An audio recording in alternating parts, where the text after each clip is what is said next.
ফুজাইল ইবনে ইয়াজের ঘটনা। ডাকাতের বড় সর্দার ছিল। রাশিয়া, এখন যে দেশ, এই রাশিয়ায় ওনার বাড়ি ছিল, সমরকন্দ। ওইখানকার উনি বড় ডাকাতের সর্দার ছিল। কোলের বাচ্চা, ছোট বাচ্চা পর্যন্ত ওনার নাম শুনলে থরথর করে কাঁপত। ওই অঞ্চলের মানুষ তাদের বাচ্চাদেরকে ঘুম পাড়াইতো এই ডাকাতের নাম বলে। আমরা কিতাবে, আরবি কিতাবে পড়ছি, আজ-জুহাদু মিআতুন, আমার কাছে একটা আরবি কিতাব আছে, ওখানে ওনার ঘটনা আছে। এই হুজুর যেটা বলতেছিলেন আমিও আইসা শুনতেছিলাম। তো ওই মায়েরা ওই অঞ্চলে বাচ্চা যদি ঘুম না যাইতে চাইতো তো ওনার নাম বলতো, এই ঘুমাইবা, নাই তো ফুজাইলকে ডাকি। এটা বললেই বাচ্চা ঘুমাই যেত, চুপ চুপ চুপ। এত ভয় পাইতো তাকে, মানে ছোট বড় সবাই তার ভয়ে কাঁপত। বিখ্যাত ডাকাতের সর্দার ছিল।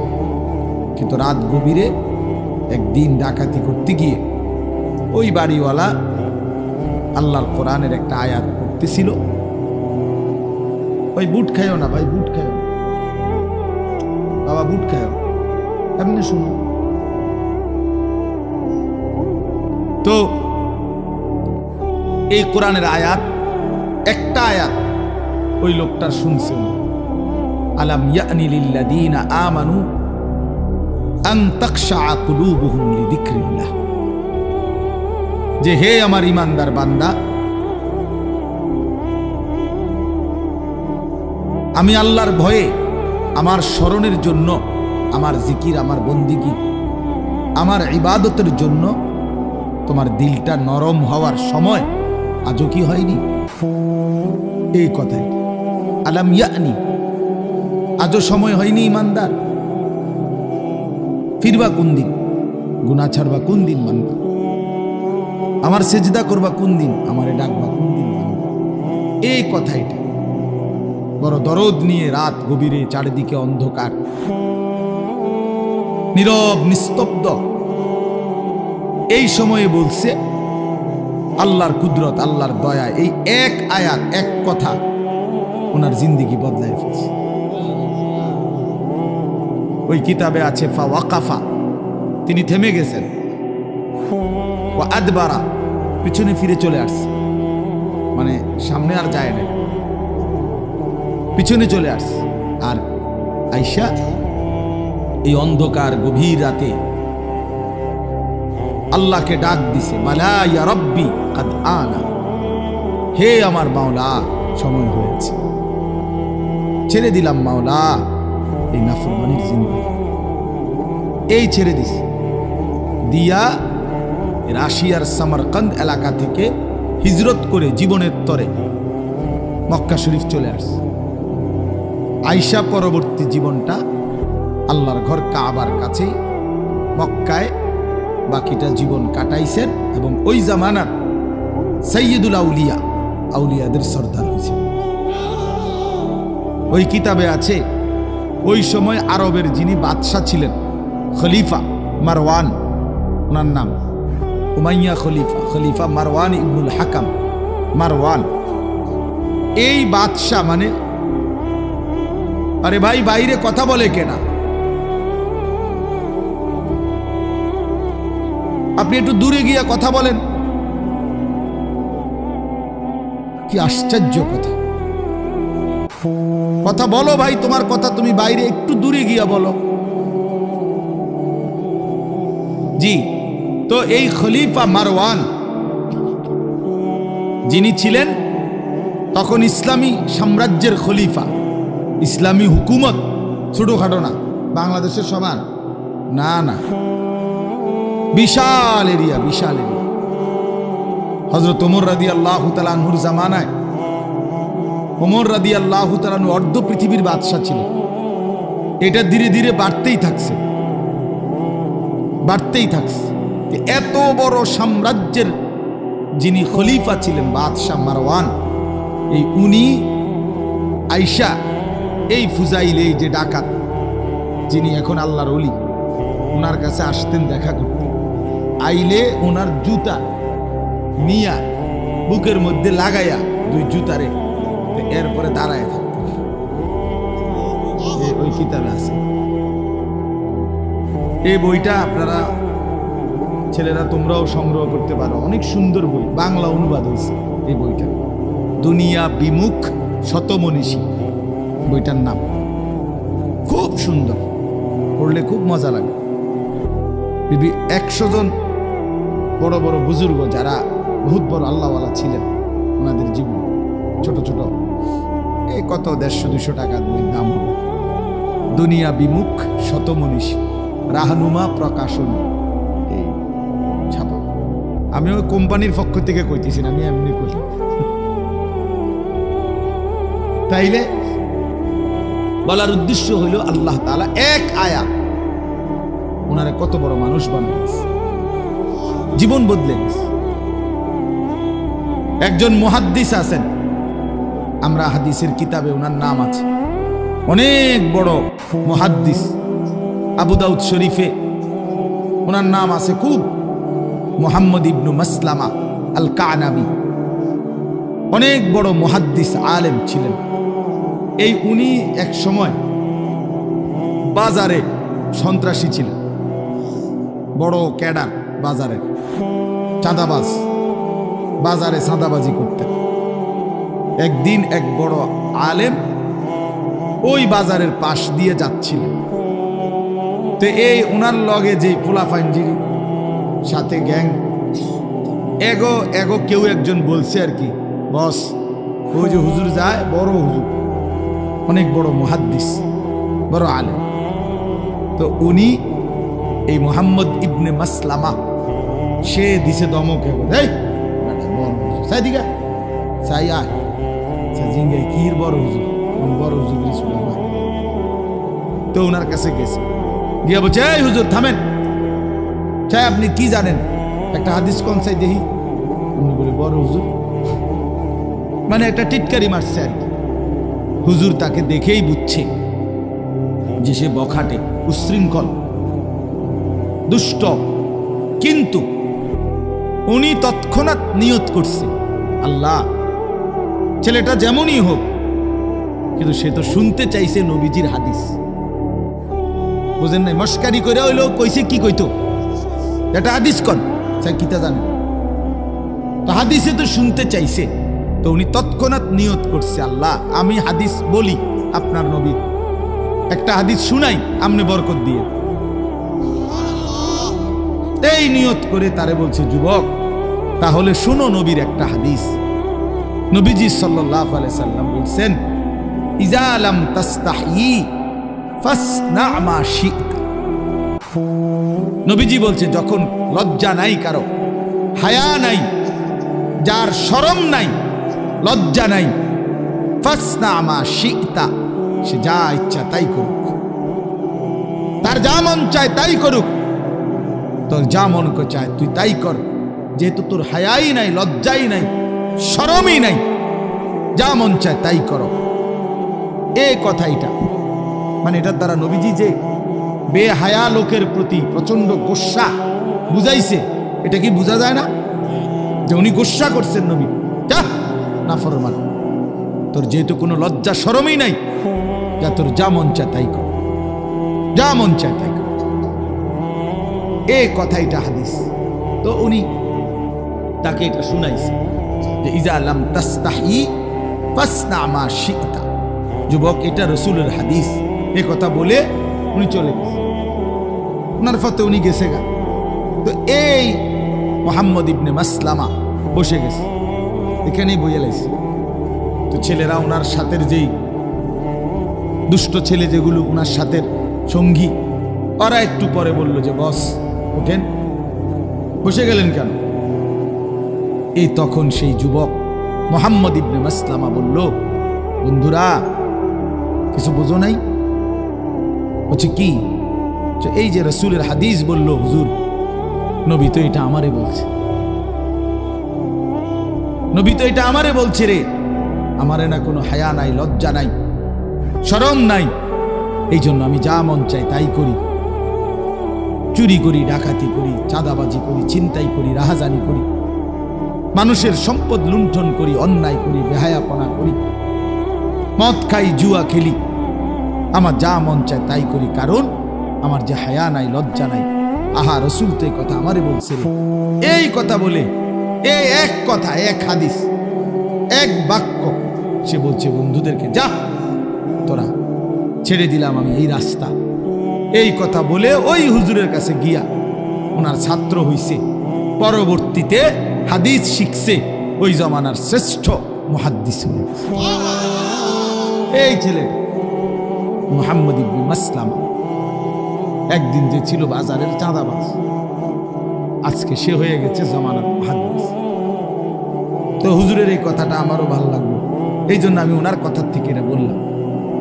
জিন্দিগি অল্প কথায় পরিবর্তন, আল্লাহর দিকে মোতাওয়াজ্জহ হইতে হয়, আল্লাহর দিকে ফিরতে হয়, আন্তরিকতা দেখাইতে হয়। গাদ্দার, গাফেল, অহংকারী, আল্লাহ তাকে দিন দেয়। কোরআন শরীফ আছে, এই সূরাতেই আছে, আল্লাহ তাআলা বলছেন, ওমা ইউকাদ্দিবু বিহি ইল্লা কুল্লু মুতাদিন আসীম। আল্লাহ বলে আখিরাত, পরকাল, এটাকে অস্বীকার করে, ভুলে যায় ওরাই যারা মূলত মুতাদ, সীমালঙ্ঘনকারী, এবং আসীম, পাপী, নাফরমান। এজন্য সীমালঙ্ঘনকারী, বাড়াবাড়ি, তুমি পাত্তাই দিলা না কথাটা। ইমাম সাহেব জুমার দিন বয়ান করে, তুমি মনোযোগই দিলা না এটার প্রতি, কোনো কথাটারে দুইটা কোনো বিষয় মনে করলা না। তুমি তোমার মোবাইল টিপতে আসো, তুমি তোমার বন্ধুর সাথে কথাই বলতেছ, তুমি তোমার দুষ্টামি করতেছ, তোমার দিল দিমাগ পুরা ভিন্ন। তোমার পরিবর্তন কেমনে হবে? কিভাবে হবে? এত অহংকারী, এত সীমালঙ্ঘনকারী, আসীম, পাপী। এই জন্য ভাইয়া মনোযোগ থাকতে হয়, মনোযোগ থাকতে হয়। কোরআন শরীফে আছে, আলাইসা ফি জাহান্নামা মাসওয়াল লিল মুতাকাব্বিরিন। আল্লাহ বলছে অহংকারীর ঠিকানা শুধুই জাহান্নাম। নাউযুবিল্লাহ। এখন নবীজিকে জিজ্ঞাসা করছে, মাল কিবির। শোনো ভাইয়া, ছেলেরা তোমরাও শোনো, বাবা মনোযোগ দিয়া শোনো দোস্ত। আল্লাহ নবী সাল্লাল্লাহু আলাইহি সাল্লামকে সাহাবীরা জিজ্ঞেস করছে, মাল কিবির, ইয়া রাসূলুল্লাহ, অহংকার কি? কাকে বলে অহংকার? নবীজি বলছে দুই জিনিস। এক নাম্বার, বাতারুল হক, হক যার, কোরআন সুন্নাহ সম্মত বিষয় তাকে অবজ্ঞা করা, অ্যাভয়েড করা, তাকে প্রত্যাখ্যান করা, এটাকে বলে অহংকার। আর হলো দুই নাম্বার হলো গামতুন নাস, মানুষকে তুচ্ছতাচ্ছিল্য করা, এটা অহংকার। তাহলে অহংকারের দ্বিতীয়টা যদিও কিছুটা আমরা বুঝি, কিন্তু প্রথমটা আমরা জানি, কথা বোঝেন নাই। দ্বিতীয়টা অনেকেই জানে, যে কাউকে তুচ্ছতাচ্ছিল্য করা, অবজ্ঞা করা, এটা অহংকার। এটা মোটামুটি অনেকেই বোঝে, কিন্তু এক নাম্বারটা বোঝে না অনেকে। নবীজি বলছে দুইটা, এবং প্রথমটা বলছে যত কিছু কোরআন সুন্নাহর বিষয়, ইসলামের বিষয়, আল্লাহর কসম, তার ছোট্ট থেকে ছোট্ট একটা বিষয়কে অবজ্ঞা করা, ফেলে দেওয়া, ছুঁড়ে দেওয়া, এটা পরিত্যাগ করা, এটা অহংকার, এটা অহংকার। এই জন্য প্রিয় বন্ধু, তোমরা যারা নামাজ পড়ো না, তুমি অহংকারী, কারণ তুমি তো হক কোরআনের বিষয়কে অ্যাভয়েড করো। আল্লাহর কসম, মনে রাখো, তোমার ঠিকানা অপেক্ষা করছে জাহান্নাম। আরো প্রমাণ দেখাই, কোরআন শরীফে আছে ইবলিস সেজদা করে নাই, এই কথাটা আমরা সবাই জানি না? তো ওইখানে আছে কোরআন শরীফে, সূরা আরাফের মধ্যে আল্লাহ তাআলা পরিষ্কার বলছে, ইবলিস ফামা ইয়াকুনু লাকা আন তাতাকাব্বারা ফিহা। ইবলিস, আমি আল্লাহর সামনে অহংকার করা মানাইল না, কামটা ঠিক করলা না, আমি আল্লাহর সামনে তুমি অহংকার দেখাইলা, এই কাজটা হলো না। এখন বলেন ইবলিস কি করে নাই? এই সেজদা না করাটাকে আল্লাহ তাআলা কি বলতে চাইছে? বুঝছুনি ভাই আমার? আল্লাহ পরিষ্কার বলছে ইবলিস কি, ইবলিস তুমি আমার সামনে অহংকার করলে, আমার মতো মালিকের সামনে অহংকার করা মানায় না। তাইলে বোঝা গেল যে সেজদা দেয় না সে অহংকারী, আর অহংকারী ইবলিসের দোসর, ইবলিসের দোসর, ইবলিসের সঙ্গী। এই জন্য ওই নাফরমানের ঠিকানা জাহান্নাম। এই জন্য নাফরমান সন্তান, তোমরা যারা সেজদা দাও না, নামাজ পড়ো না, মনে রাখো যে সেজদা দেয় না তাকে শয়তান বলে। শয়তান যে সেজদা দেয় না সে মানুষের বাচ্চা না, সে শয়তান, ইবলিস। ইবলিস কোরআনে আল্লাহ বলছে, ইবলিস তুই আমারে সেজদা দিলি না, আজকের থেকে তুই শয়তান। শয়তান, শয়তান। ইবলিসকে আল্লাহ কোন দিন থেকে শয়তান বলছে? এর আগে শয়তান বলতো? বুঝেন না? ইবলিস কি এর আগে শয়তান ছিল? মুআল্লিমুল মালায়েকা ছিল, ফেরেশতাদের শিক্ষক। যেদিন সেজদা দেয় নাই সেদিনের পর থেকে তার পরিচয় হলো কি? শয়তান। তাহলে বোঝা গেল যে সেজদা দেয় না সে কি? 2 সে অহংকারী, ওই যে এইমাত্র কইলাম। 3 আল্লাহ বলছে ফাখরুজ ফাইন্নাকা রাজিম। ইবলিস তুই বের হ, তুই আমাকে সেজদা দিলি না, আমার হুকুম মানলি না, এখন থেকে তুই অভিশপ্ত, লানত তোর উপরে, অভিশপ্ত। কোরআন শরীফে আল্লাহ বলছে আউযু বিল্লাহি মিনাশ শাইতানির রাজিম। এরপরে আল্লাহ বলছে ইবলিস তুই আমাকে সেজদা দিলি না, ওয়া ইন্না আলাইকাল লানাতা ইলা ইয়াউমিদ্দিন। এই বাপ, মরে যাবি তুই, মরে যাবি। সেজদা দিলি না নাফরমান। আল্লাহ বলছে ইবলিস তুই আমাকে সেজদা দিলি না, আজকের থেকে নিয়ে কিয়ামত দিন পর্যন্ত তোর উপরে আমি আল্লাহর লানত, লানত, লানত, লানত। এজন্য তোমরা যারা সেজদা দাও না, এই নাফরমান, তোর রূপে তোর খোদার লানত, গজব, অভিশাপ, তোর আল্লাহর লানত, আল্লাহর লানত, আল্লাহর লানত। তোর মনিবের লানত নিয়া নাফরমান সুখে থাকবি না, সুখে থাকবি, সুখ মিলবে না। এই জন্য কোনো নাফরমানের সুখ নাই, একটারও নাই, একটারও নাই। যুবক, সুখ মিলে না, গুনাহ কোনোদিন সুখ দেয় না। সারা রাত উলঙ্গ ছবি দেখলেও তৃপ্তি হয় না, সারা পৃথিবীর উলঙ্গ নারী দেখলেও তৃপ্তি হয় না, কারণ গুনাহ তৃপ্তি দেয় না। কিন্তু একজন পবিত্র স্ত্রী, হালাল স্ত্রী, এক মানুষ 70 বছর তৃপ্তির সাথে এক হালাল স্ত্রী দিয়েই জিন্দেগি পার করে ফেলে। যেটা হালাল এটা তৃপ্তি দেয়। এক গ্লাস পানি এটা তৃষ্ণা মিটায় দেয়, এক সাগর মদ তৃষ্ণা মিটায় না। কোন নেশাখোর, ফুট্টাখোর, বাবাখোর, এই ডাইলখোর, ইয়াবাখোর, হারামখোর, এই হারামখোররে জিজ্ঞাসা করে দেখ, সে জীবনে কোনোদিন তৃপ্ত হয় না। তার পেট রাক্ষসের পেট, তার পেটের মধ্যে যদি পৃথিবীর সব মদ, সব সাগরের পানি মদ বানাইয়াও ঢেলে দেওয়া হয়, এরপরেও এই গাঁজাখোরের, এই পুট্টা বাবাখোরের তৃপ্তি হয় না। এই জন্য নেশা তৃপ্তি দেয়, কিন্তু এক গ্লাস পানি তৃষ্ণা মিটায়, গুনাহ তৃপ্তি দেয়।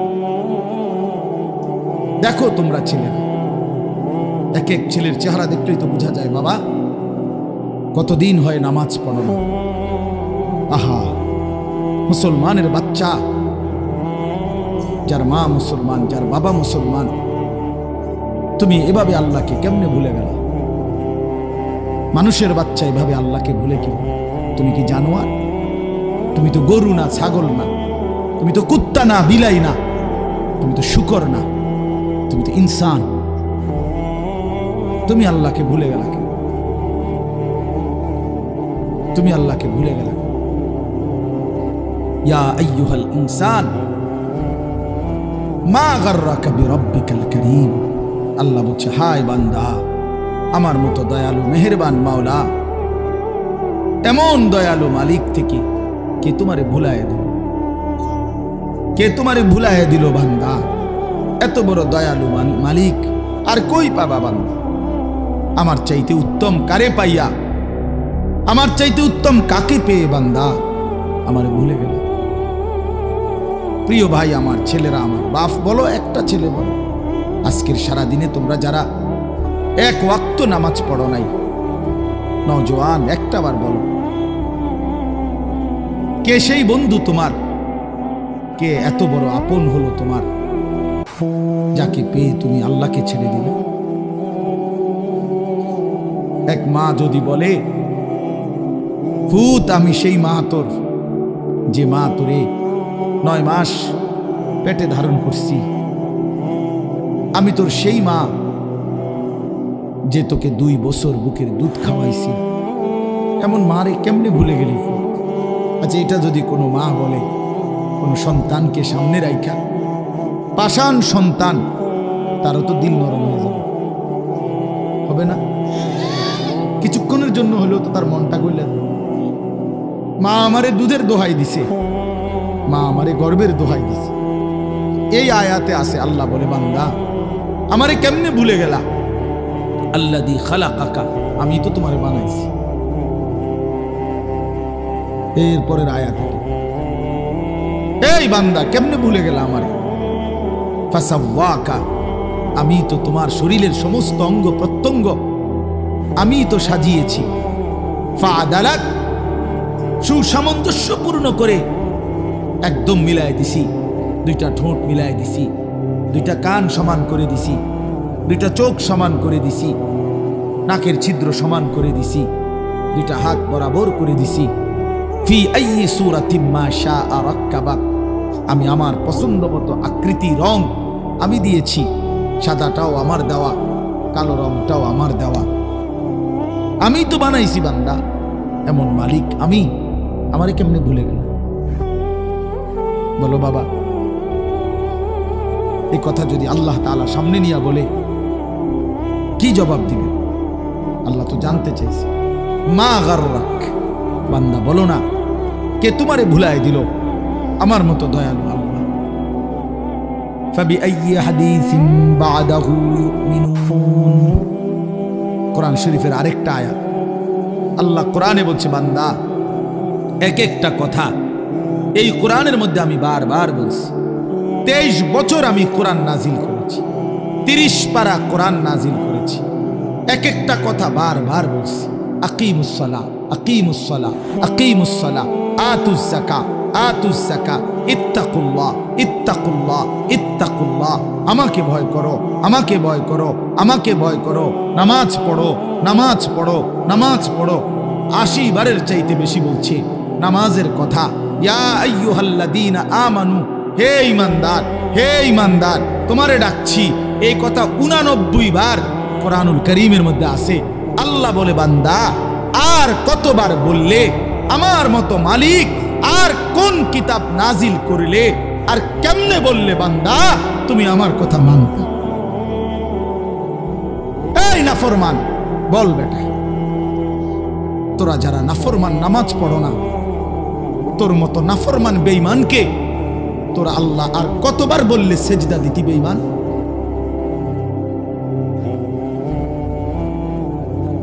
বলো, কি জবাব দিবা সেদিন?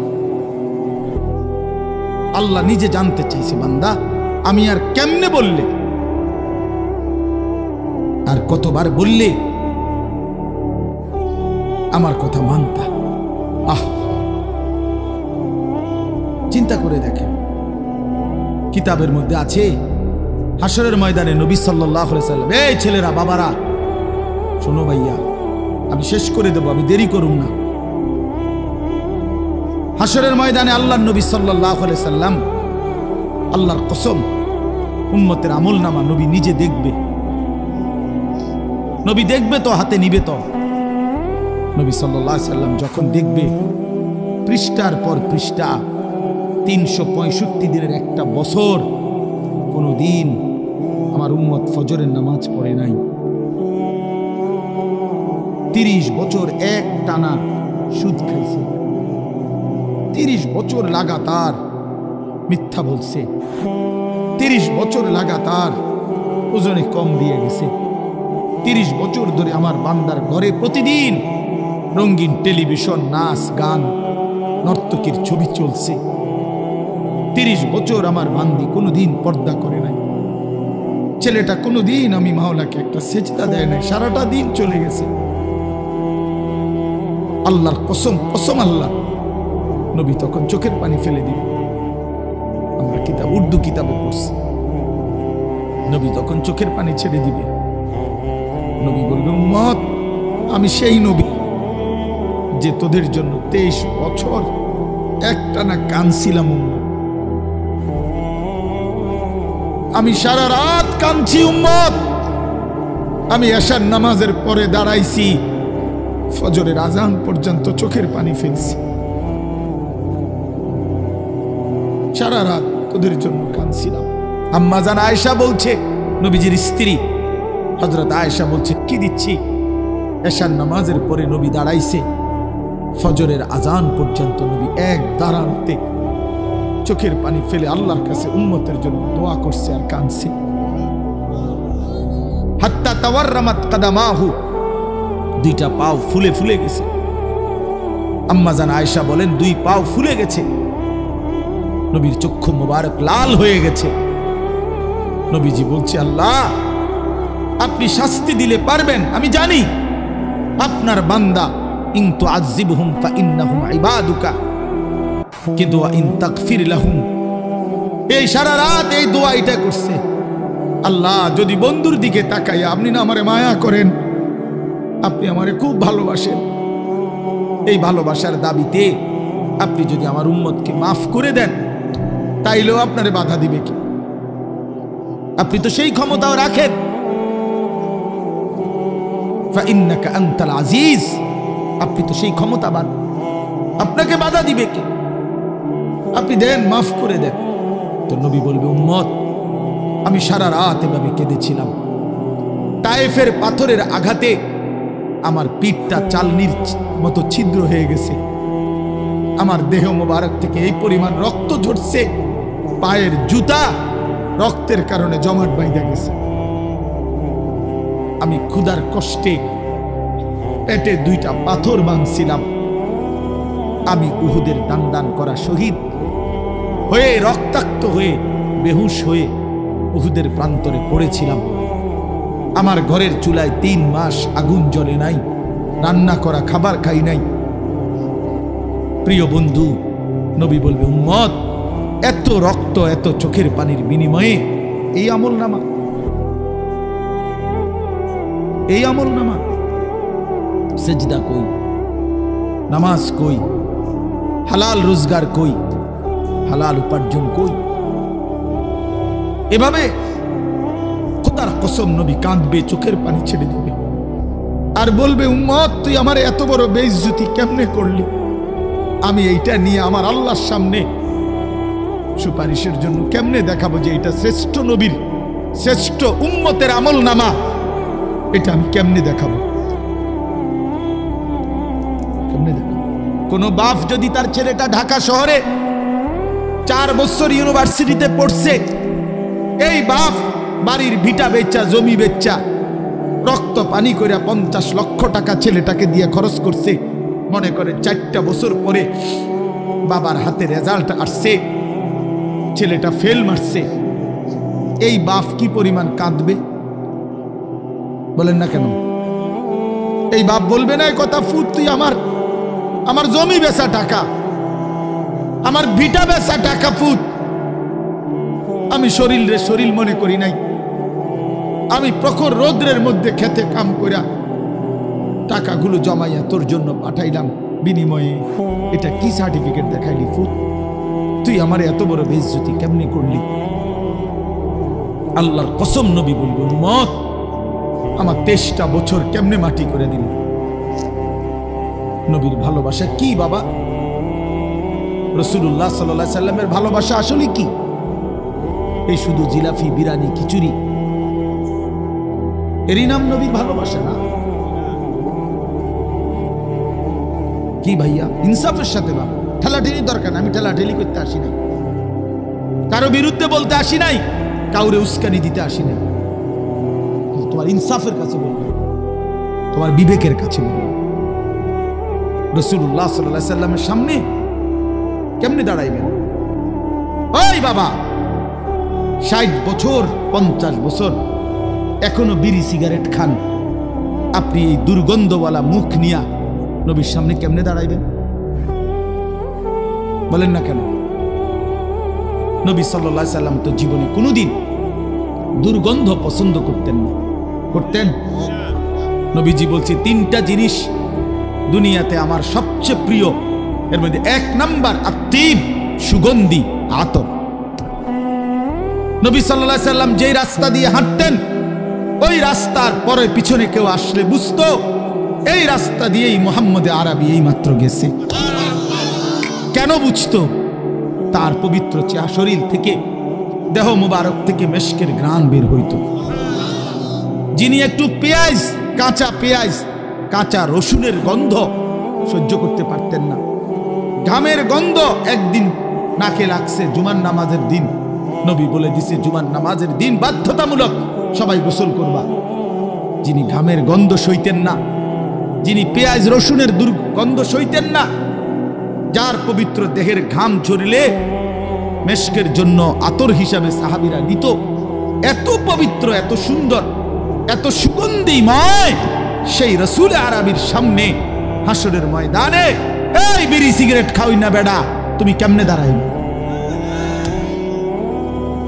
কেমনে দাঁড়াইবা? গপ মারো শুধু সাদওয়ানে বইয়া কিতা? হ্যাঁ, সাদওয়ানে বইয়া ঠিক করে কেডা নবীর আশেক, কেডা নবীর দুশমন। ফায়সালা হয় কোথায়? সাদওয়ানে নেই ফায়সালা হয়। নবীর আশেক নবীর দুশমন বুঝি সাদওয়ানে ঠিক করে? হ্যাঁ, আল্লাহর কোরআন নাই, এজন্য রাসূলের হাদিস নাই। কি বুঝাইতে চান? কেমনে দাঁড়াবেন বলেন? দাড়িবিহীন এই চেহারা নিয়ে নবীর সামনে কেমনে দাঁড়াইবেন? ভাইয়া বলো না ভাইয়া, দাড়িবিহীন এই চেহারা নিয়ে কেমনে দাঁড়াইবেন? আল্লাহ বলে, বান্দা এই চেহারা আমি সাজাইছি, এই নাক যেরকম আমি পছন্দ করে দিছি এখানে, তো দাড়িও তো আমি আল্লাহই পছন্দ করে এখানে দিছি। যদি দাড়িটাই পছন্দ হয় না তাহলে নাকটাও বদলাই ফেলো। হ্যাঁ হ্যাঁ, এটা কি ইনসাফের কথা না? এটা তো যুক্তির কথা। যেহেতু আল্লাহ তাআলার এটা আপনার পছন্দ হয় নাই, তাহলে তো বোঝা গেল অন্যান্য গুলো পছন্দ হয় না, তো ওগুলো নাড়েন, ওগুলো নাড়েন। সারা অঙ্গ সব পছন্দ হইল মালিকের, আল্লাহর দেওয়া দাড়িটা কেন পছন্দ হইল না? কোন দুশ্মন আপনারে ধোকা দিল? যে আপনারে ধোকা দিছে হয় দুশ্মন, হয় বেঈমান। বেঈমান। আপনি ইহুদির দ্বারা ধোকা খাইছেন, আপনি খ্রিস্টানের দ্বারা ধোকা খাইছেন, আপনি হিন্দুর দ্বারা ধোকা খাইছেন, আপনি নাস্তিকের দ্বারা ধোকা খাইছেন, আপনি বেঈমানের দ্বারা ধোকা খাইছেন। এই জন্য আপনি পবিত্র দাড়ি চেহারা থেকে ফেলে দিছেন। আপনারে প্রতারিত করেছে বেঈমান। আপনি হাসরের ময়দানে দেখবেন ওই নাফরমান নাই,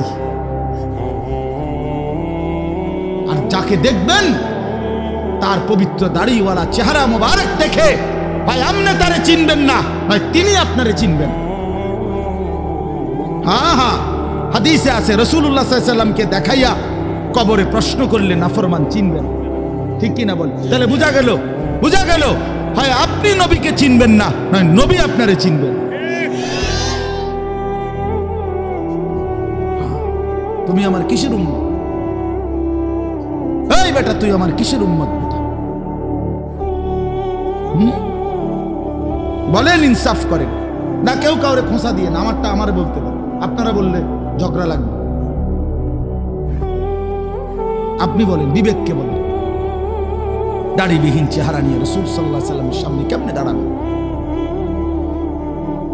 আহা, আমার সবচেয়ে বেশি আশ্চর্য লাগে জানেন, এই যারা দাড়ি কাটে নিয়মিত, তারা আল্লাহর সাথে গাদ্দারি করে। বিশ্বাস, একটা ইনসাফের সাথে ভাবেন। অর্থ হইল কি জানেন? সে আল্লাহর সাথে চ্যালেঞ্জ করে।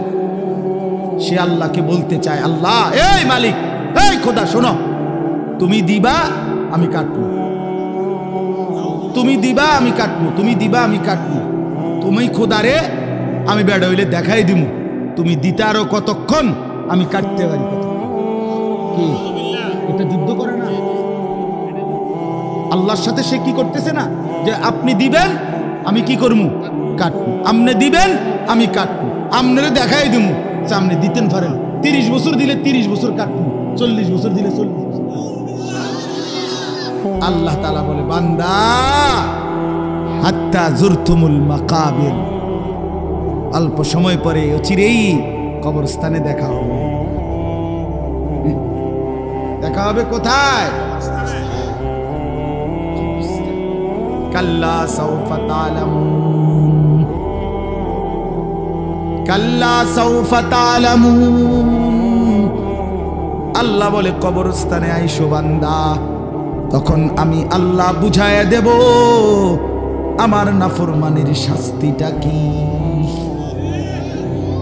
প্রথম ঘন্টায় বুঝাই দেব, কবরের প্রথম মিনিটেই আমি আল্লাহ বুঝাই দেব আমার অবাধ্যতার শাস্তিটা কি। সুম্মা কাল্লা সাউফা তা'লামুন, আবার হাসরের ময়দানে নিয়ে আখিরাতে আবার বুঝাই দেব। একবার বুঝাবো কবরে, আরেকবার বুঝাবো আখিরাতে, দুইবার ফিটমু মনে রাখো, দুইবার, একবার ফিটমু কবরে, আরেকবার ফিটমু আখিরাতে। ফায়াউমা ইদিল্লা ইউআযিবু আযাবাহু আহাদ। আল্লাহ বলে মনে রেখো বান্দা, আমি আল্লাহ যেই আযাব দেব নাফরমানকে, এমন আযাব তোমাকে আর কেউ কোনোদিন দিবে না, দেয় নাই। আল্লাহর আযাব বড় ভয়ানক। হ্যাঁ, ইনসাফের সাথে 40 বছর মুসলমান হারাম খায়, 30 বছর প্রতিদিন সুদ খায়, 40 বছর একজন মুসলমান কিস্তি নেয়, এক মা এক বোন প্রতিদিন বেপরদা। এটা কি জিন্দেগি? কিরে বাবা, এই বাপ বলো না বাপ, আমি কেমনে বললে বুঝতাম? বলো বাপ বলো। 365 দিনের একটা বছর কোনো দিন ফজরের নামাজ পড়লা না একটা দিনও। হায় হায়, তুমি মানুষের বাচ্চা কেন? তোমারে জানোয়ার বলবে না তো কারে জানোয়ার বলবে? তুমি জানোয়ার না তো জানোয়ারটা কে? তুমি হাইওয়ান, চতুষ্পদ জন্তু না তো কে চতুষ্পদ জন্তু? কোরআনে কাকে বলছে উলাইকা কাল আনআম? কোরআন তাইলে বলছে কাকে? তাইলে আরে হতে তো পারে 6 মাসে একদিন ছুটে গেছে, হইতে তো পারে 9 মাসে একদিন ছুটে গেছে। হ্যাঁ, ভুল আমারও আছে, আপনারও আছে, গুনাহ আমারও আছে, আপনারও আছে। গুনাহ স্বাভাবিক, আমারও আপনারও। আমি কোনো বেহেশতের থেকে আইছি না, সাবের বাজার ক্যান্টনমেন্টে আইছি। কথা বুঝছেন না? আমি কি বেহেশতের থেকে আইছি? কে ওয়াজ করে আবার যাইতেছি জান্নাতে? না না, এত রং না। হিসাব আমাকেও দিতে হবে, দিতে হবে কি না বলেন? আমি তো আসছি ক্যান্টনমেন্ট থেকে, তাইলে আপনি ভাবেন। কিন্তু একটা তো হলো গুনাহ, হুচট খাওয়া, পিছলা খাওয়া, ভুল হয়েছে। আমি রাস্তায় চলছি তো আজকে ভিন্নারি দেখে ফেলছি, ভুল করে ফেলছি, আবার ফিরে আসলাম, আর করবো না। আরেকটা হলো সাইয়ে থাউন, 30 বছর একটা না, 10 বছর একটা না, প্রতিদিন তুমি নারী দেখবা, প্রতিদিন বন্ধু তুমি ছবি দেখবা, উলঙ্গ দৃশ্য দেখবা। এই জীবন, এই রাত, এই দিন, এটাই মুসলমান, এটাই ইমানদার যুবক। সাহাবায়ে কেরাম 16 বছর বয়সে যুদ্ধ করছে, সাহাবায়ে কেরাম 14 বছর বয়সে যুদ্ধ করছে। 18 বছরের যুবক সাহাবী, 22 বছরের যুবক সাহাবী গোটা আফ্রিকা বিজয় করে ফেলছে। হযরত উকবা ইবনে নাফে, যিনি আফ্রিকা বিজয় করছেন, ওনার বয়স ছিল মাত্র 22। আফ্রিকা বিজয় করতে করতে আটলান্টিক মহাসাগরের পারে গিয়া মানুষের জিঙ্গাইছে, হালমিন ওয়ারাইহিম আহাদ। তোমাদের জানা মতে এই সাগরের ওই পারে আর কোনো মানুষ আছে না। এরপরে লোকেরা বলছে কিতা কন, কি জিঙ্গাইলেন আপনি, এটা বুঝেননি?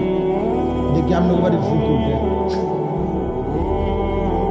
এটা মহাসাগর, এনে পানি মানুষ আইব কিন্তু। এরপরে তার কিছুই নাই, এ তো অথই মহাসাগর। আর তো কোথাও মাটি নাই আর পানি নাই, আরে মানুষ নাই।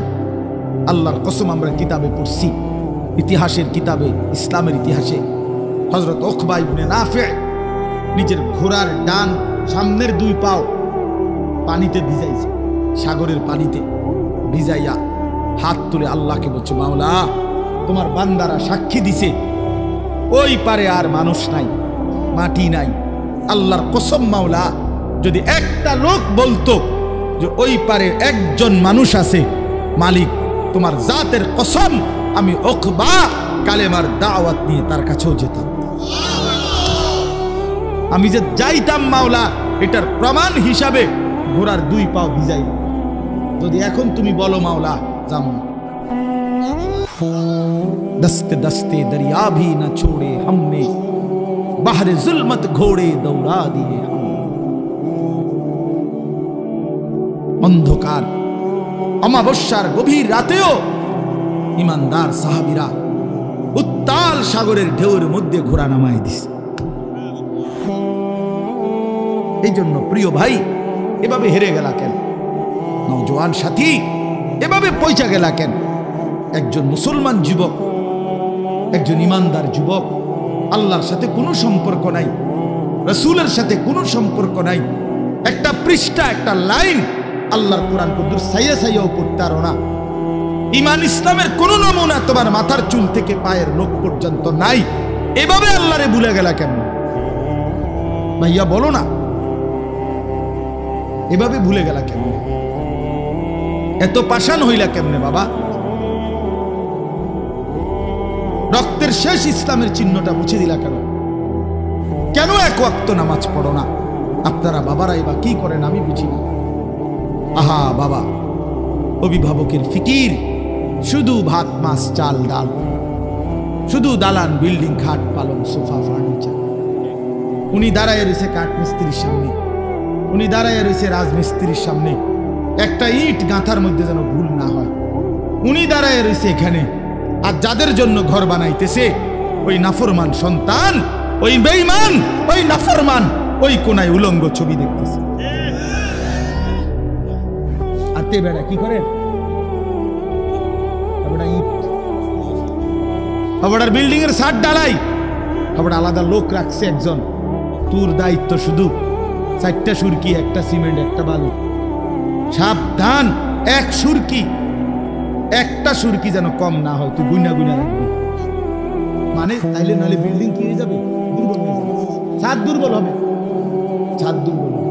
একটা ব্লক ওই যে ছাদ ডালার আগে দিয়া রড, লোহা রড এগুলার নিচে নিচে ছোট ছোট ব্লক দেয় না, ইঞ্জিনিয়ারের 2 বার দেখে একটা ব্লক নি কোনো কম হয়ে গেল। গুনা গুনা নি কোন আপনারা জিনিসে বান্ধে, একটা গুনা যাতে বাদ না পড়ে, তাই না? তাহলে গুনার ব্যাপারে এত যত্ন নিলেন, ব্লকগুলো দিলেন, একটা লোক রাখলেন 4টা সুরকি, একটা সিমেন্ট, একটা বালুর হিসাব রাখার জন্য। কার জন্য বানাচ্ছেন বাবা? ওই ছেলে তো নামাজ পড়ে না, হয়নি, ঘুমাইবে এখানে। এটার তলে যে ছেলেটা ঘুমাবে সে তো সারা রাত উলঙ্গ ছবি দেখে। নর্তকী ছাড়া, উলঙ্গ ছবি ছাড়া ওই জানোয়ারের তো ঘুম আসে না। ওর চেহারা দেখেন না আপনি, চেহারায় তো মুসলমানের কোনো চিহ্ন নেই। চুল তো বেঈমানের চুল, চেহারা সুরত পাক পবিত্রতার ধার ধারে না। কিসের ওযু, কিসের গোসল, কিসের টয়লেট পেপার, কিসের পানি, মুতে ধরছে যেখানে, মুতে দিচ্ছে সেখানে। হ্যাঁ, খারাইও মুতে, বইয়াও মুতে, আটতে আটতেও মুতে। হ্যাঁ, যে পেশাব শেষবার লগ লগ সেন্ট টান দিয়ে হাঁটে, আল্লাহর কসম এর পরবর্তী পেশাবের ফোঁটাগুলো তো প্যান্টে পরে, তো এগুলো তো হাঁটতে হাঁটতে মুতে। এরপরে সে হাঁটতেছে না, তো বাকি পেশাব কই, কেমনে পেশাব করতেছে? হাঁটতে হাঁটতে। তো এই জন্য আমি বলি, আর হেঁটে খারাইও মুতে, বইয়াও মুতে, হাঁটতে হাঁটতেও মুতে। সি সি সি সি, তোর মতো ফালতু তোর টাঙ্গাইয়ে বেড়া মানুষের সামনে দেখানো, যেটা একটা চিড়িয়াখানার জন্তু, যেটা নিচে মুতের গন্ধ, উরুপে পাউডারের গন্ধ। বাহ, অসাধারণ ফ্লেভার, অসাধারণ। সেরকম সেরকম মুতের গন্ধ আর ফেয়ার অ্যান্ড লাভলির গন্ধ মিললে একটা অসাধারণ ফ্লেভার আছে, ফ্লেভারটাই সেরকম, গ্যারান্টাই আলাদা, তুমি এটা সেরকম অসাধারণ। ছি ছি ছি, একটা 6 মাসের বাচ্চা পেশাব করলে চিৎকার শুরু করে যে আমার এই মুতের হাফ প্যান্ট বদলায় না, তাহলে চিৎকারে কা হে তার মারে ডাকে, তার আওয়াজই হলো চিৎকার, তার কাছে শব্দ নাই, ঠিক না? তো সে কি বুঝাইতে চায়, মা জলদি আসো, মা মুততে লাইছি, হাফ প্যান্ট বদলাও, মুতুন না ভেন আমি চিনতাম না। আর এই দামরায় আপনার এতটি মুত নিয়া এই প্যান্ট এটা ফিন্দা ঘুমায়, ভাত খায়, বন খায়, চা খায়, ভাত খায়। ছি ছি ছি, তোর বিবেকের উপরে থু মারলাম, তোর বিবেকের উপরে থুতু মারলাম, তোর রুচির উপরে থু বেটা, থুতু মারলাম বেটা তোর রুচি।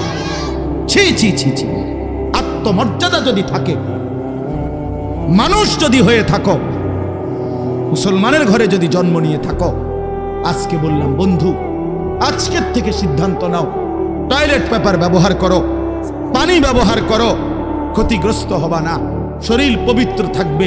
আল্লাহর কসম, শরীরটা যদি কষ্ট কইরা পবিত্র রাখতে পারো, আমি বন্ধু ওয়াদা দিলাম, আল্লাহর পক্ষ থেকে কুদরতি ভাবে ফেরেশতা কলিজার ভিতর থেকে তোমার নামাজের প্রতি উৎসাহিত করবে। প্রিয় বন্ধু, বিশ্বাস করো, এই নামাজের শেষ কথা বললাম, আমাদের অধিকাংশ ছেলে তোমরা নামাজ পড়তে মন চায় না, বিশ্বাস করো এইটা বড়, তোমাকে শরীর না পাক, শরীর না পাক, তোমরা যে পেশাব করে ঠিক মতো পানি নাও না, টয়লেট পেপার ব্যবহার করো না, ফলে শরীর অপবিত্র, অশ্লীল ছবি, উলঙ্গ ছবি দেখতে দেখতে অবৈধ বীর্যপাত হয়, এতে করে তোমার শরীর নাপাক থাকে, যার কারণে কোনো ফেরেশতা তোমার কলিজায় থাকে না, কেউ তোমারে আর আল্লাহর ইবাদতের দিকে ডাকে না, নাপাক মানুষের কাছে কেউ আসে না। এই কারণে বিশ্বাস করো, তুমি আমার কথা মতো টয়লেট পেপার ব্যবহার করো, পানি ব্যবহার করো, একটু কষ্ট করো। এই পকেটে মোবাইল রাখা যায়, চাবির রিং রাখা যায়, মানি ব্যাগ রাখা যায়, কত কাগজপত্র রাখা যায়, তাহলে একটু টয়লেট পেপার আমরা রাখি সবসময় বাজ করে করে, একটু টয়লেট পেপার কি পকেটে রাখা যায় না? এটা কি 10 কেজি ওজন? তো এটা রাখো, এটা তো সহজ হিসাব। আল্লাহ তাআলা তৌফিক দান করেন।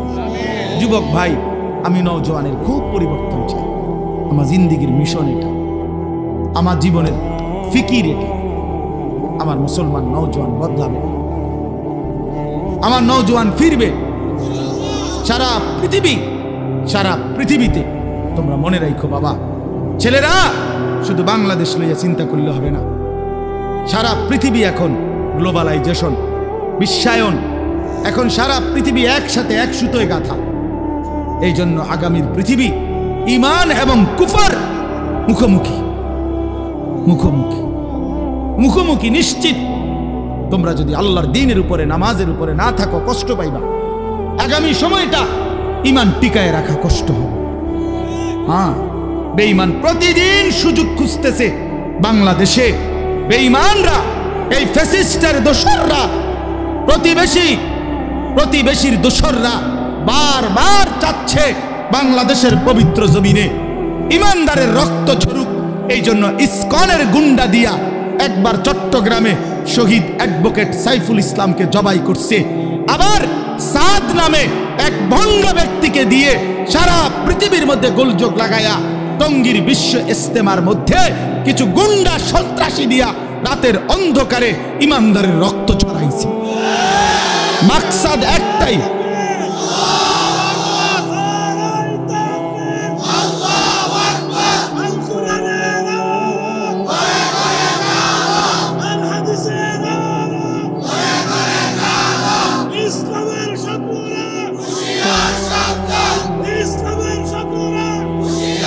এজন্য এটা মনে রাখো ভাইয়া, মনে রাখো। একবার রিক্সা লীগ, একবার আনসার লীগ, একবার বদুল্লা লীগ, আর একবার ইসকন লীগ, আর এইবার সর্বশেষ সাদ লীগ। কোন লিগ বাংলাদেশে টিকবে না, সব লিগ হয়ে যাবে ইনশাআল্লাহ। বিজয় ইমানদারের হবে, বিজয় ইমানদার। সারা পৃথিবীতে মজলুমের বিজয়, জালেমের পরাজয়। ইতিমধ্যে 2024 সাল শেষ হয়ে যাচ্ছে, আমরা দেখছি আলহামদুলিল্লাহ 2024 সালে 2 উইকেট পড়ছে। 5ই আগস্ট 1 উইকেট পড়ছে, বাংলাদেশের জালেম পলাইছে।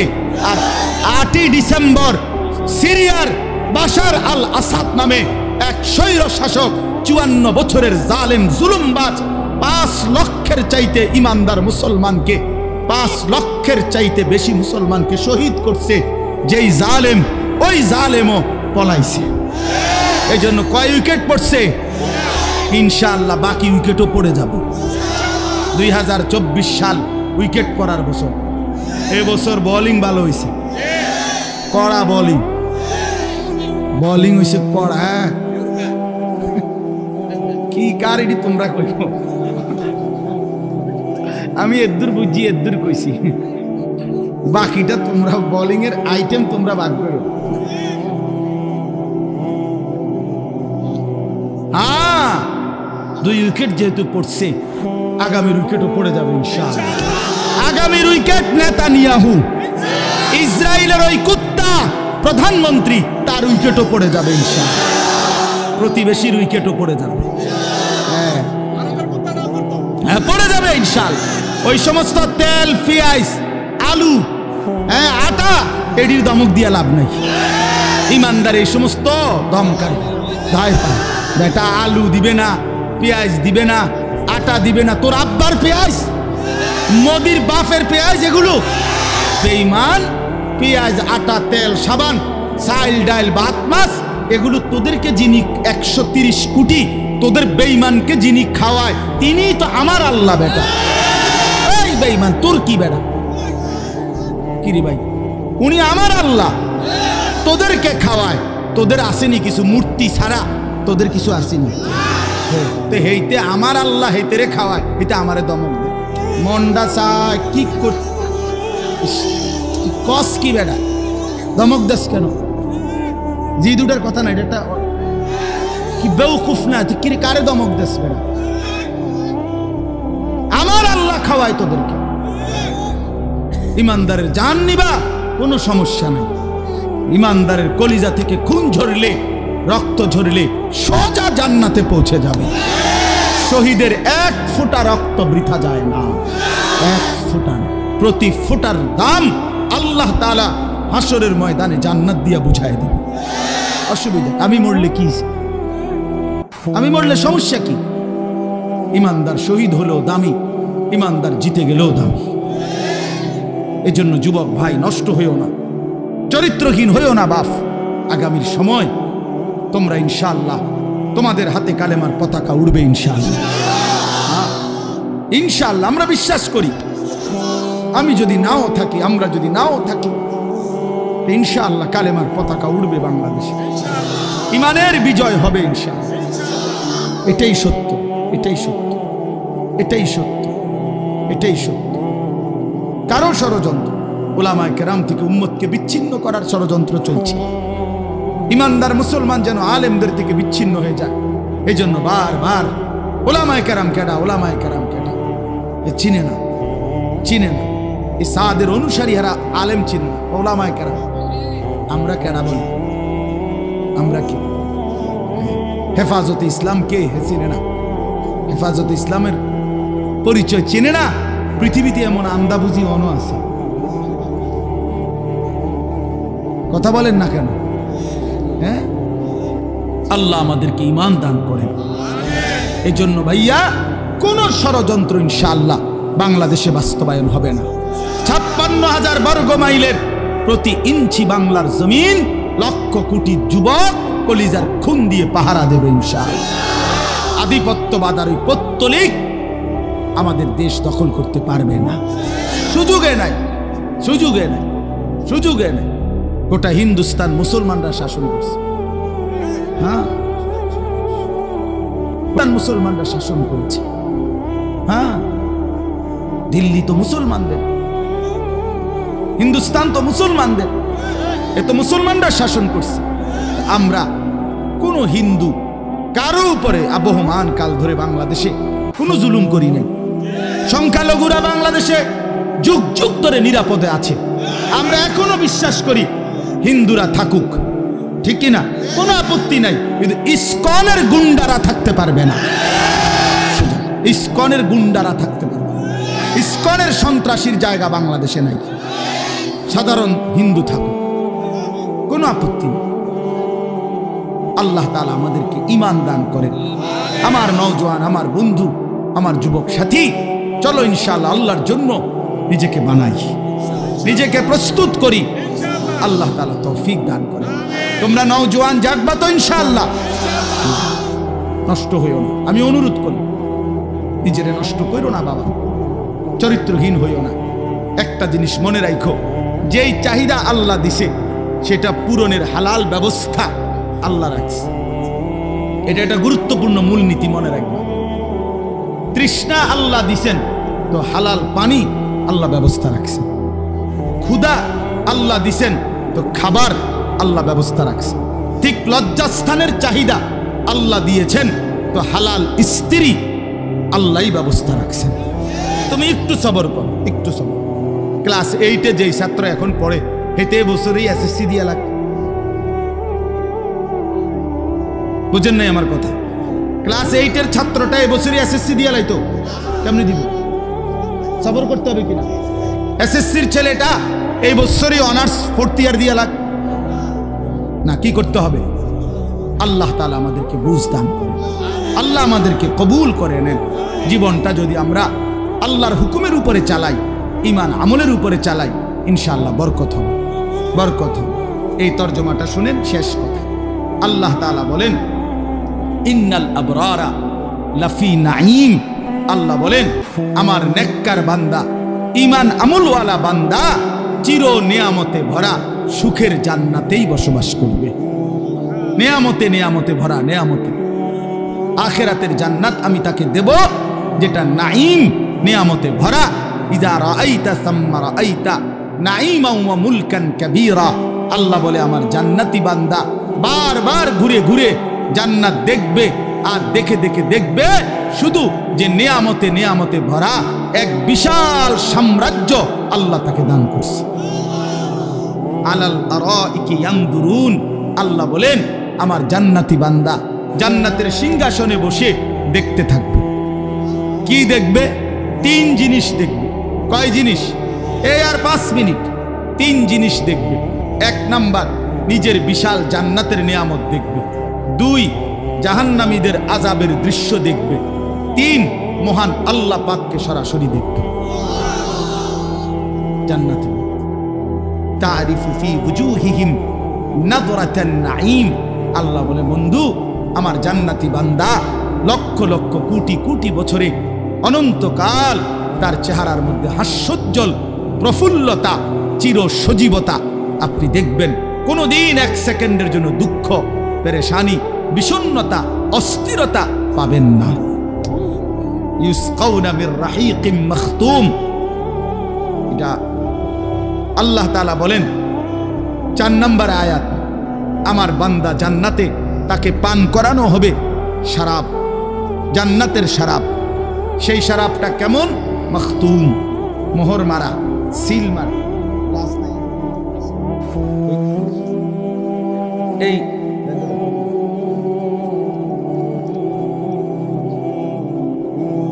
এই মনে করেন আমি এটা বোঝানোর জন্য নিচ্ছি না। অর্থাৎ এই 1 গ্লাস পানি, তো পানি ভালো, আমার 1 গ্লাস আমি খাবো না এখন, তো আমরা এই জন্য 3 জনে মিললে খাইলাম আর কি। আমি 3 জনে মিলে। আল্লাহ তাআলা এনে বলছে না, এরম হবে না। আমার জান্নাতি বান্দা প্রতি গ্লাস, প্রতি বোতল, প্রতি গ্লাস শরাব আলাদা আলাদা ইনটেক করা, মোহর মারা, সিল মারা, পৃথক পৃথক প্রত্যেক গ্লাস পান। বুঝছেন না কথা? 3 জনে মিললে 1 গ্লাস। এটা জান্নাত। সাবের বাজার মানে আমার এলাকা। আপনাকে বাজার কি নাম? কসবা বাজার।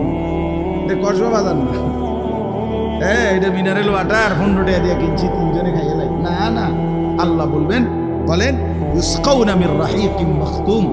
আল্লাহ তাআলা বলেন মাখতুম মানে হলো সিল মারা, মোহর মারা, সিপি যুক্ত, মুখা লাগানো আর কি, একদম ইনটেক।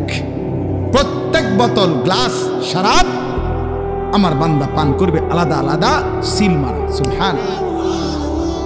হ্যাঁ, এরপরে শেষ আয়াতে আল্লাহ বলেন খিতামুহু মিস্ক। আল্লাহ বলেন ওই যে সিপি মুখা সিল যেটা, এটা যখন আমার বান্দা পান করার জন্য সরাবে, খুলবে, এক খুলবার সাথে সাথে পুরা জান্নাত মিস্কের ঘ্রাণে ভরে যাবে। এই খিতামুহু মিস্ক অর্থ হইল ওই মুখা, ছিপি, সিল, মোহর, এটা মিস্কের। আল্লাহ বলে এমন সুন্দর, এমন শ্রেষ্ঠতম নিয়ামতের জান্নাত আমি আমার বান্দাকে দেব। এবার শেষ কথা হলো ওয়াফি যালিকা ফালিয়াতানাফাসিল মুতানাফিসুন। ওহো, মালিক এবার বলে বান্দা এমন সুন্দর জান্নাতের কথা তো শুনলা, তাহলে এবার আমি আল্লাহর পরামর্শ শোনো। আল্লাহ আমাদেরকে বলতেছে আমার বান্দা, তাহলে তোমাদেরকে বলছি তোমরা যদি প্রতিযোগিতা করতে হয় তাহলে জান্নাতের প্রতিযোগিতা করো। কিসের প্রতিযোগিতা? জান্নাতের প্রতিযোগিতা, জান্নাতের জন্য। তাফসিরে মাআরিফুল কোরআনে লিখছে যে এই কথার দ্বারা আল্লাহ বুঝাইতে চাইছে, হে আল্লাহর বান্দা, দুনিয়ার প্রতিযোগিতা কইরো না। আমার এই শেষ কথাটা মনোযোগ দিয়ে শুনেন। আল্লাহ বুঝাইতে চাইছে বান্দা জান্নাতের প্রতিযোগিতা করো। তানাফুস অর্থ হলো কোনো একটি জিনিস অর্জনের জন্য একাধিক ব্যক্তি প্রতিযোগিতা করা, এটারে বলে তানাফুস। এই ফালিয়াতানাফাসিল মুতানাফিসুন। তো জান্নাতের প্রতিযোগিতা করো সবাই, আল্লাহ বলছে। তো উনি বলছেন, আল্লাহ বুঝাইতে চাইছে বান্দা দুনিয়ার প্রতিযোগিতা কইরো না। কেন? কারণ দুনিয়ার প্রতিযোগিতায় তুমি যদি জিতে যাও তাইলেও মরে যাইবা, যদি হেরে যাও তাইলেও মরে যাও। তো লাভ হইল কি? বোঝেন না? এখানে জিতলেও মৃত্যু, হারলেও কি? তো লাভ হইল কি? আর আমি এত কষ্ট করে জিতলাম, অনক আমি বলে কবরে যাই, তোর তোর তো কি লেগে কষ্ট করি। সোফাড়ি মাত্র বানাইয়া সারলাম, এখন আজরাইল আইন দোস্ত। তাই বইতাম না, না বইতেন নামনে নাতি বইব, আবার নাতিরও কয়েক বছর বইয়া এরপরে আবার কি হেরো কবরে পাঠাই। তাহলে বুঝা গেল দুনিয়া জিতলেও কবরে, হারলেও কি কবরে। অতএব দুনিয়ার প্রতিযোগিতা করে লাভ নাই, বরং প্রতিযোগিতা করা উচিত কোন জায়গার? তো চলেন ইনশাআল্লাহ আমরা নিয়ত করি, আমি নওজোয়ান সাথী তোমাদের এই ভালোবাসা, এই আগ্রহ, এই মহব্বত, এত রাত 12টায় তোমরা মহব্বতের সাথে বসছো, তোমাদের এই ভালোবাসার মুবারকবাদ, তোমাদের এই আন্তরিকতার সর্বোচ্চ মুবারকবাদ জানাইলাম। আল্লাহ তোমাদের প্রত্যেকটা যুবককে আগামীর ইসলামের জন্য কবুল করে নেন। আগামীর কালেমার পতাকা তোমাদের হাতে তুলে দিলাম ইনশাআল্লাহ। তোমরা ইসলামের পাহারাদারি কইরো, তোমরা নিজের জান দিয়ে এই বাংলার জমিনের প্রতি মাটি ইঞ্চি জমিন সংরক্ষণের জন্য প্রস্তুত থেকো। আল্লাহ তাআলা তৌফিক দেন, আল্লাহ কবুল করেন। আজকের এই সুন্দর মাহফিল আল্লাহ কবুল করে নেন, এই মাদ্রাসা আল্লাহ কবুল করে নেন, মাদ্রাসার তামাম জরুরত আল্লাহ তাআলা পূরণ করে দেন। আমার প্রিয় হাফেজ মামুন এই মাদ্রাসায় হাফেজ হয়েছে, এখানে পড়ছে সে, আমার মাদ্রাসার আজকে দীর্ঘ 8 বছর আমার শিক্ষক, হেফজখানার উস্তাদ আমার। ওর দাওয়াতে আমি মূলত আজকে এখানে আসছি, ও এখানে আছে, সেই আমারে দাওয়াত দিছে এই মাহফিলের জন্য। আল্লাহ তাআলা তাকেও কবুল করেন, তার উস্তাদদেরকে কবুল করে নেন। আপনারা মাদ্রাসাকে ভালোবাসেন, আর্থিক সহযোগিতা করেন, নিজেদের ছেলেদেরকে পড়তে দিয়েন, দ্বীনের সাথে থাকেন। আল্লাহ তৌফিক দেন, কবুল করেন, আমিন।